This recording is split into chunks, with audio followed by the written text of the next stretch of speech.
आज मैं आप सभी को इष्टोपदेश ग्रंथ पर एक प्रवचन की प्रस्तुति देने वाली हूँ। आइए मंगलाचरण करते हैं। दो नीले दो लाल जिन, दो गोरे भगवान, दो तीर्थंकर जी हरे, 16 स्वर्ण समान। मैं नन्हा बालक प्रभु, नहीं मुझ में कछु ज्ञान।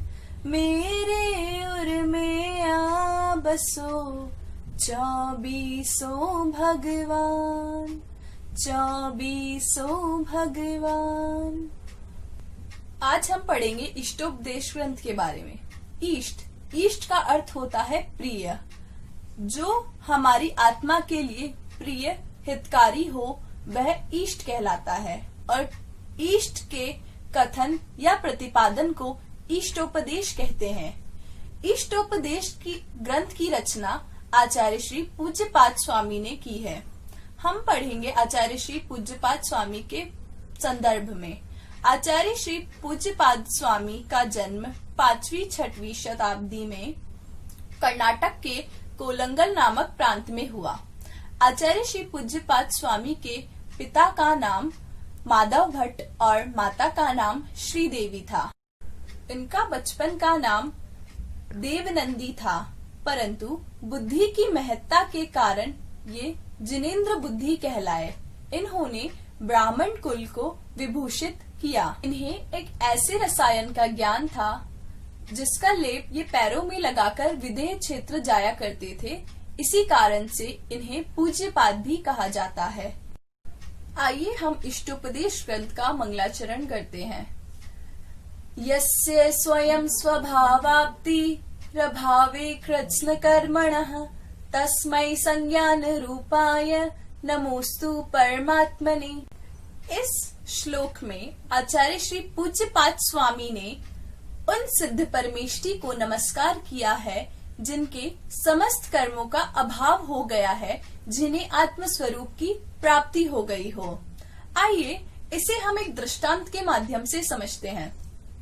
जिस प्रकार दर्पण पर धूल आदि लगने पर हमें अपना प्रतिबिंब साफ नहीं दिखाई देता, उसी प्रकार जब हमारी आत्मा ज्ञानावरण आदि कर्मों से ढक जाती है तो हमें हमारे अनंत सुख आदि स्वच्छ नहीं दिखाई देते और हमें आत्म स्वरूप की प्राप्ति नहीं हो पाती। अगर हमें आत्म स्वरूप की प्राप्ति करनी है तो इसमें शुक्ल ध्यान अति आवश्यक है। शुक्ल ध्यान से ही हम आत्म स्वरूप की प्राप्ति कर सकते हैं और पर पदार्थों से भिन्नता प्राप्त कर सकते। ये कर्म हमारे आत्म स्वभाव को ढक देते हैं, इसलिए हमें इन कर्मों को छोड़कर ही आत्म स्वभाव की प्राप्ति हो सकती है।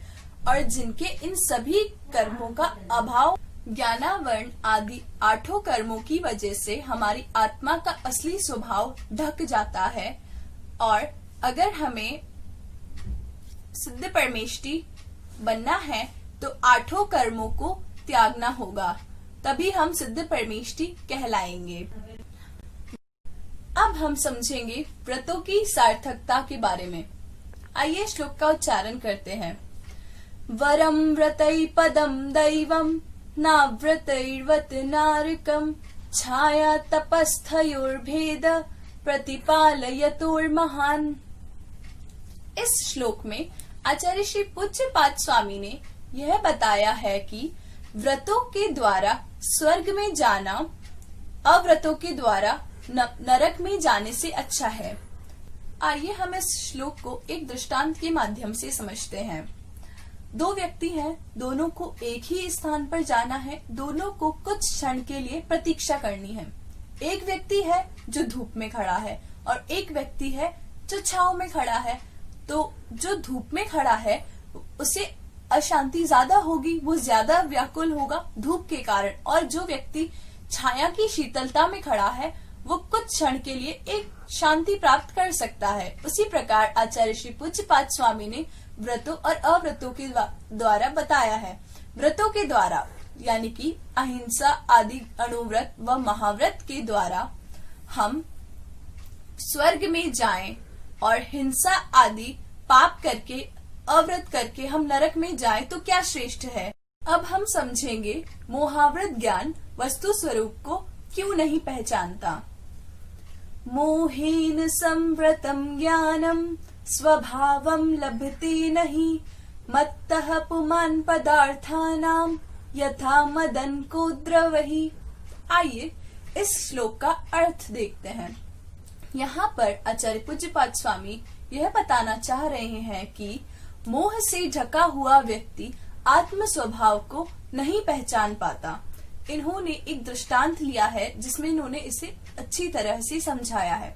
जिस प्रकार नशीले पौधों को खा लेने से मनुष्य अपने आत्म स्वभाव को भूल जाता है और पर पदार्थों में भिन्नता नहीं देख पाता, वह अपनी पत्नी को पुत्री और पुत्री को बेटी समझने लगता है, उसी प्रकार मोह आदि कर्मों के प्रभाव से हम अपने आत्म स्वरूप को नहीं पहचान पाते और राग द्वेष आदि भावों में घूमते रह जाते हैं।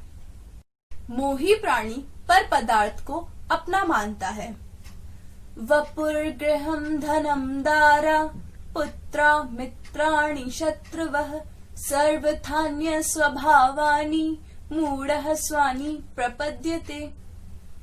इस श्लोक के माध्यम से आचार्य पूज्यपाद स्वामी ने मोही प्राणी के स्वभाव के संदर्भ में बताया है किस प्रकार वह धन, स्त्री आदि जो उसके है ही नहीं उन्हें वह अपना मानता है, अपने प्रयोजन भूत कार्यों में उनका सहयोग चाहता है, जबकि वह यह नहीं समझ पाता कि यह उसके है ही नहीं, वह अकेला है। वह धन आदि के मोह में इतना रम जाता है कि वह आत्म स्वभाव को भूल ही जाता है। इस श्लोक को आचार्य श्री ने एक दृष्टांत के माध्यम से बताया है। जिस प्रकार मोही प्राणी अपनी धन, स्त्री, पुत्र आदि को अपना मानकर उनके लिए दुखी होता है, उसी प्रकार वह अपने आत्म स्वभाव में लीन नहीं हो पाता, क्योंकि वह इनके वियोग में ही रहता है। हर समय उसको यह चिंता लगी रहती है कि ये मुझसे दूर तो नहीं चले जाएंगे, मैं इन्हें कैसे और प्राप्त कर सकता हूँ, और अपनी लालसा को आगे बढ़ाता रहता है। इसी प्रकार वह अपने आत्म स्वभाव को प्राप्त नहीं कर पाता। इसलिए मोही प्राणी इन चीजों की वजह से दुखी होता है जो उसके है ही नहीं।